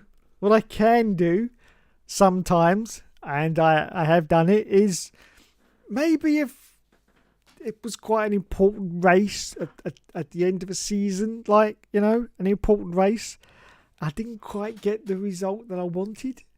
It's possible I may have restarted the race.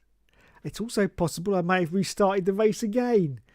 Maybe again, and maybe again, until I got that result that I wanted.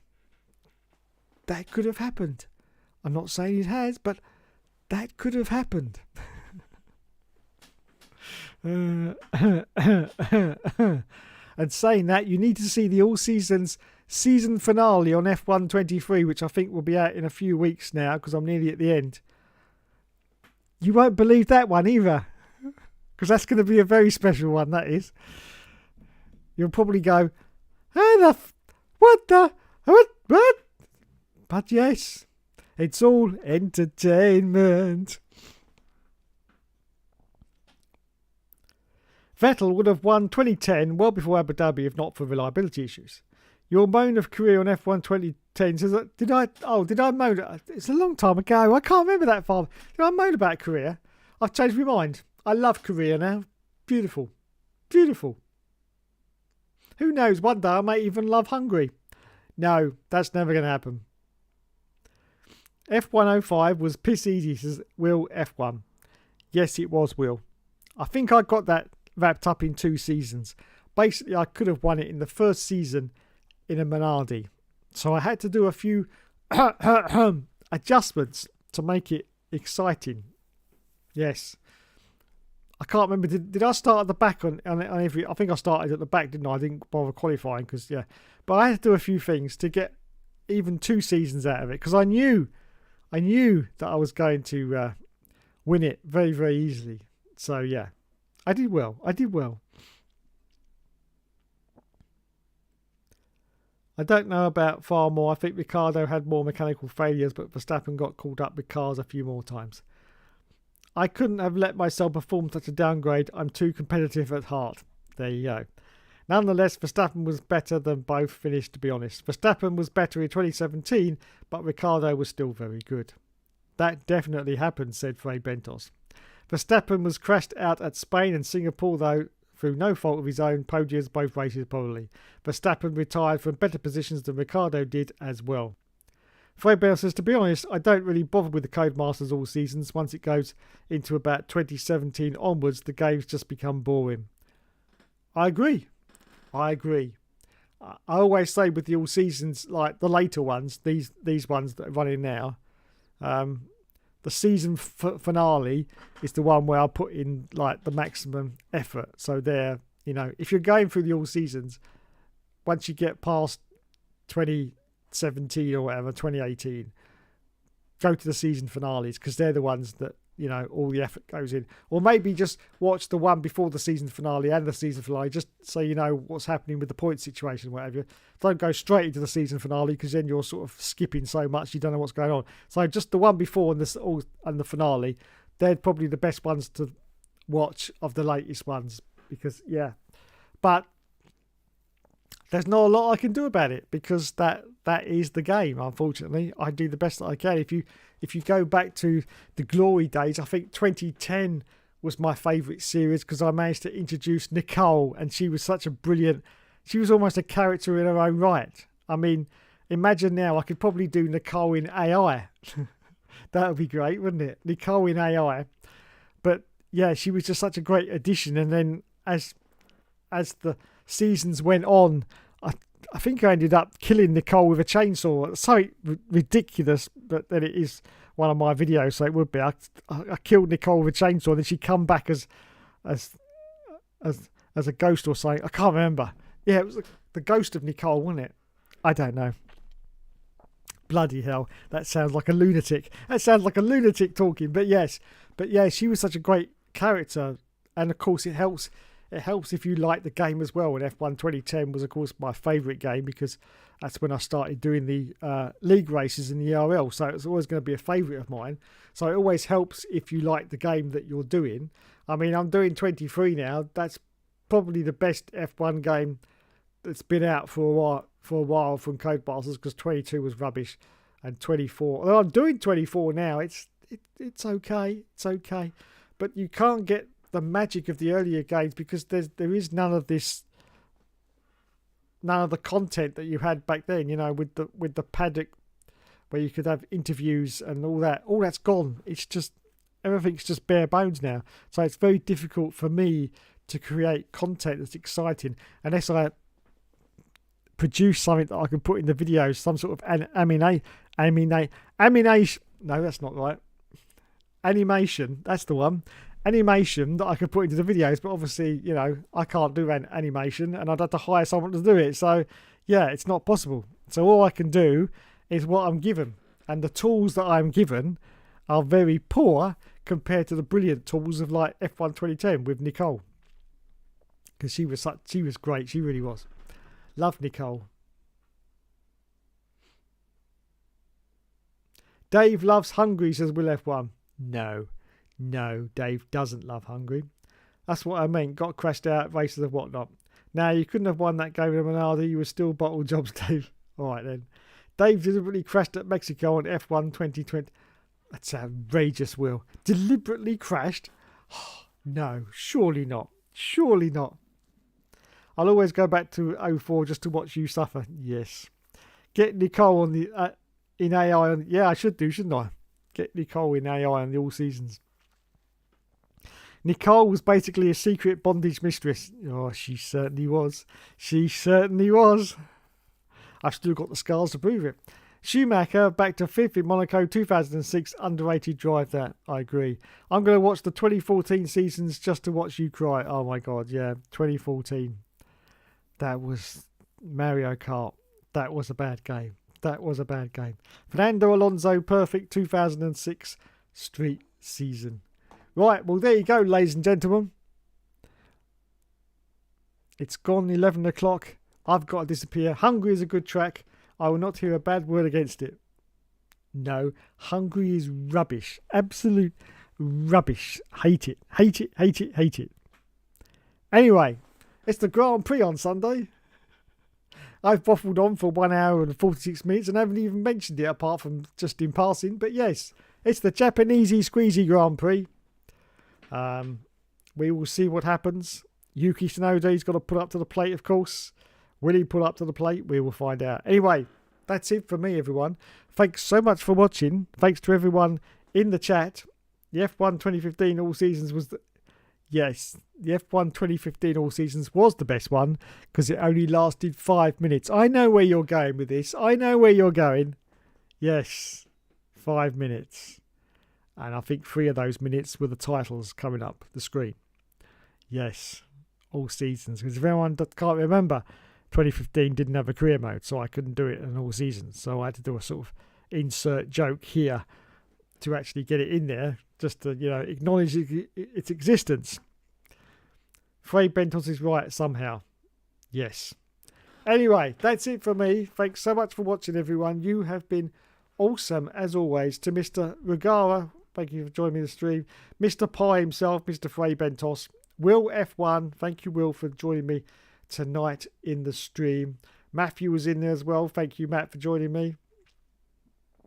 Just going up. Let's see who else we had. We had Champ92 was in there. Plynal Pessy. Who can remember? Who can forget the legendary Plynal Pessy? I'll get that right one day. And Mr. Rugal, did I say Mr. Rugal? I can't remember. But I think that's everyone. Champ92, I think I said. Yeah, I think I did. Oh, Mr. DJM99. He was in there as well. Thank you, sir, for joining me. And Helium Trophy was in there right at the start of the stream. Thank you very much to everyone. Did your fingernail recover? No. No, it never did. It never did. Anyway, thank you everyone for joining me tonight on Hookster Talks. Grand Prix on Sunday. I may be around doing some little short videos while the Grand Prix is going on. Back in the day when codes were capable of producing their own crap without EA clamping them at the nipples. Yes. And on that bombshell. But yes, quite right. That's when Codemasters were capable of doing decent games. I mean, let's face it. F1 2010. First Grid. And first Dirt game. They were all classics, and I think they come out pretty much within the same year. 2010 was 2010, obviously. I think the first Dirt was 2010. No, that was earlier, wasn't it? 2008, I think. And of course, Grid, the first Grid, I think, was 2008 as well. Within a couple of years' time cycle, those three came out. And they were all bangers. They were all bangers. And that was Codemasters on their own. Very small studio compared to what they got now. They got 2 studios producing those F1 games. Why on earth they got 2 studios, I don't even know. But yes, so it was a lot smaller outfit. And yet they managed to produce absolute bangers. And then it all went wrong. F1 2011. Grid 2. Grid 2. Quite possibly my biggest disappointment in a long time. The moaning Yorkshireman kept telling me that Grid 2 was absolute cack. I never got round to playing it. I think 2 years ago, might have been during COVID in fact, I got it, you know, second hand off of eBay. It was only about 3 or 4 quid. Grid 2. I played it and oh my god, I have to say he was right. Absolute cack. Not even an armpit. Not even an armpit sweat away from the original classic. It was horrible. Absolutely horrible. And that's where Codemasters started declining sort of straight away. Very, very weird. 2011. F1 2011. Bullshit. Grid 2, bullshit. And ever since then, they've slowly been declining even more. I mean, they did Grid Auto Sport. That was an improvement. I have to say, it's a lot better than Grid 2, but it still didn't have that certain something. The Dirt games, I'll give them their dues. They were really consistent in quality. Dirt 2 and Dirt 3 were, everyone says, all-time classic. I think Dirt 2 is everyone's favourite, because it had all the American stars in it, like Travis Pastrami and all the others. So they had a pretty much classic status. But the others, they just went completely downhill. I don't know why. I don't know why. And then we had the enormous pile of cack a couple of years ago, maybe about 4 years ago now, of Dirt 5, which I think was the worst dirt game I think I've ever laid eyes on in my life. It was just an absolute pile of cack. And I love the dirt games, but it was absolute pile of cack. So yeah. They have a unique talent of producing a real initial game, then messing it up with the sequels, even back to the Toka games. That's true. Toka Touring Card, that first Toka game, oh my god, that was brilliant. Absolutely brilliant. But Toka 2, it was a good game. The graphics were so much better because they were utilising the other part of because the original PlayStation had 2 graphics mode, low quality and high quality, and they were using the high quality mode, which they couldn't implement in the first game because they didn't know how to do it. So that was a lot better. So the graphics were a lot better, but the gameplay, I don't know, it was missing something. Mostly the handling had gone very, very bad. Slightest little twitch and you'd be off. You got that in the first one, but you managed to control it a lot better. But in the second one, very, very twitchy. And it sort of went downhill from there. Yeah. And of course, they then sort of stopped that. And I did Toka Race Driver. That was good for the first one. And then, I'd say actually that had quite a bit of consistency throughout its 3-game run. Toka Race Driver. All 3 of those were pretty decent. The first one was a little bit meh with the storyline with Ryan McKean. But the other 2 were pretty decent, I have to say.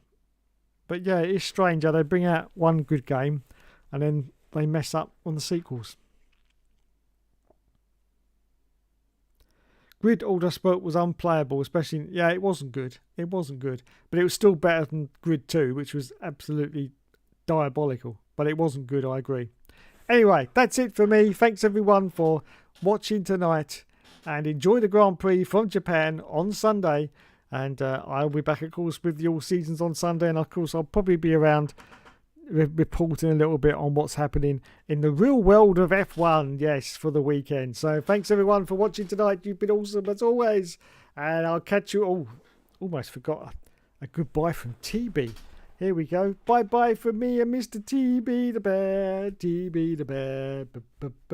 Everyone. Bye-bye, Bald Git. That's me. Did you hear that? They're disgraceful, aren't they? The way they speak to me. Disgraceful. Absolutely disgraceful. Yes, absolutely disgraceful, isn't it? Yes. I deserve some respect, don't I? Yes, respect. I've been on here for 11 years. Did you know that? Yes. 2014. 2025, that makes 11. Yes, even I can't count, but I can work that out. 11 years I've been on here. 11 bloody years. Yes. Happy 69th birthday.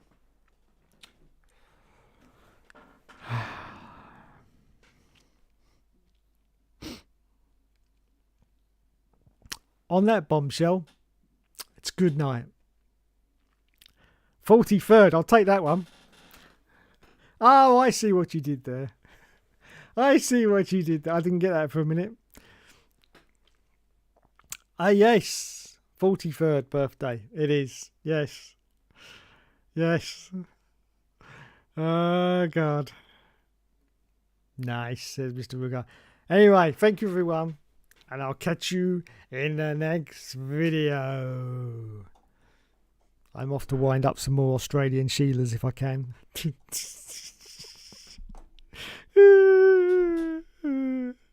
They got so annoyed. So annoyed. I did. I know. I've listened to the podcasts.